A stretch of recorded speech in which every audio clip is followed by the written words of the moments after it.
Well, back to Fog Entertainment. We've got another episode here about our banks. This one is called The Bell Tower. For whom the bell tolls. I kick off the episode basically right in the aftermath of the sheriff getting shot. Peterkin, things are not looking good, but John B manages to flee the area here, and then basically Ward takes things into his own command. He basically locks up Sarah in her room, and he basically pins the murder on Big John. Well, John B, not Big John, because Big John's dead. Yeah, so he basically pins Peterkin's death on John B, and when John B attempts to fucking report what happened, it's too late, and the police already know about him. But he manages to escape here, and then we've basically got like the crew, the Pokes, they're basically helping them hide out, and then we get like the whole stuff with JJ.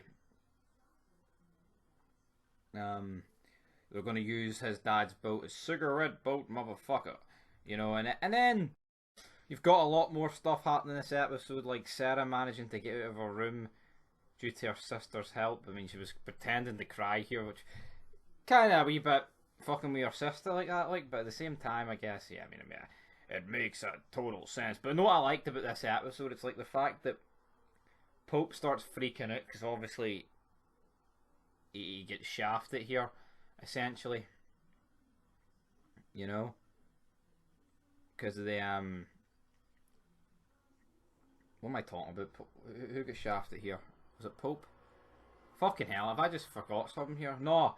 Yeah, basically they get basically he ran out of his whole fucking thing last episode, didn't he? Of course, which means the scholarship, which means he gets shafted there, and then here he basically tries weed, and then he basically convinces, basically admits his love for a Kay, but then she just basically jobs him out, which is pretty funny, which basically puts him in a bad mood for the entirety of the episode. But meanwhile, during all this, John B manages to find himself in the house and hide, but it turns out it's Kelsey's house, and who else is there? It's Topper, and the police are on their way. And then basically we get like some pretty funny scenes here where Topper is talking to John B. He's like, "Did you fuck her, John?" It's like, "No, I didn't fuck her." So that was pretty funny. Like, it's like it was love. It's like that ain't love, man. And then the police show up, but Big John's no there. He's managed to escape, and then Sarah meets up with John at the bell tower.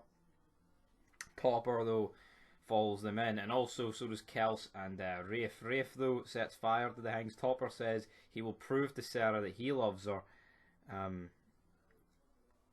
and but like, I get what I kind of get what he's going for, but here he just literally let Sarah get away with it. Well, I guess if he loves her that much, he's happy for her to be happy and be with the one she loves, which is not him, but it's John B. So I see it. I see it. It's a noble act, but yeah. So I mean, Topper's definitely redeemed himself here a bit. When you look at this Rafe guy, man, it's just like Jesus. What's this guy doing? You know, what is this guy doing? But yeah, Topper though basically dresses up in John B's clothes, and then he comes outside and the police arrest him, and then John and Sarah manage though to escape at the back of the burning church, and that is how the episode ends and sets up the finale, guys.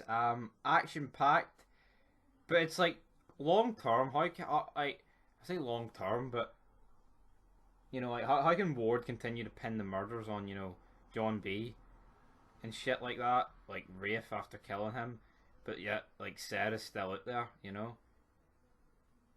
like it's almost getting to the point where Rafe and Ward would actually have to kill Sarah just to shut her up, but obviously it's their fucking um, sibling and daughter, so I mean that's just not going to happen, guys. But anyway, I'll give this episode out our bag. I'll give this one a 7.5 out of 10.